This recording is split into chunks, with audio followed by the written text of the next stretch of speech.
स्वराज्याची स्थापना म्हणजे केवळ किल्ले जिंकणं नव्हतं, तर ती होती लाखो गांजलेल्या जीवांना दिलेली अभयवचनं.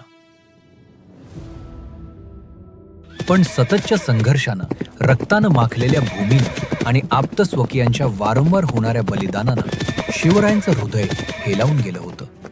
त्यांना वाटू लागलं, ज्या विठ्ठलाच्या चरणी संत तुकाराम लीन होतात, तिथेच खऱ्या अर्थानं मुक्ती मिळेल का? रक्ताच्या धारांपेक्षा भक्तीच्या धारांमध्ये मन जास्त शांत होईल का? याच अस्वस्थतेपोटी महाराज तुकोबांच्या समोर उभे टाकले. त्यांच्या नजरेत जगाला जिंकण्याचं सामर्थ्य होतं, पण आज त्याच नजरेत एक केविलवाणी शरणागती होती. महाराज म्हणाले, स्वामी, हे ऐश्वर्य, हे किल्ले, हे सैन्य मला नकोसं झालंय. मला फक्त तो अभंग हवाय जो मनाला शांत करेल. मला या तलवारीचा त्याग करायचा आहे.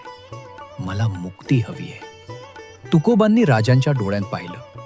त्यात त्यांना थकलेला राजा नाही, तर विठ्ठलानं रयतेसाठी पाठवलेला एक रक्षक दिसला.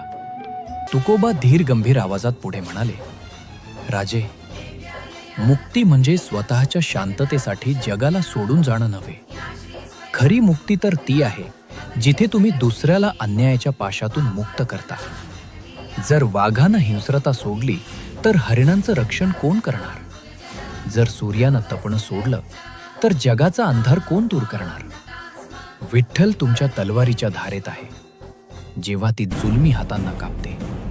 विठ्ठल तुमच्या न्यायदानामध्ये आहे, जेव्हा तुम्ही एका गरिबाच्या झोपडीचं रक्षण करता.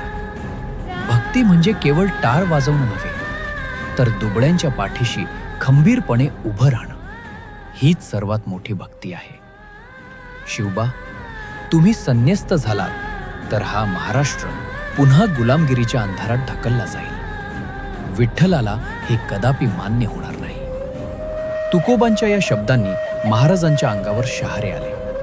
त्यांना जाणीव झाली की त्यांची तलवार ही केवळ शस्त्र नव्हती, तर ती अन्यायाविरुद्धची देवाची आज्ञा होती. भक्ती आणि शक्ती हे दोन वेगळे मार्ग नसून एकाच ध्येयाची दोन चाके आहेत, हे त्यांना उमजलं.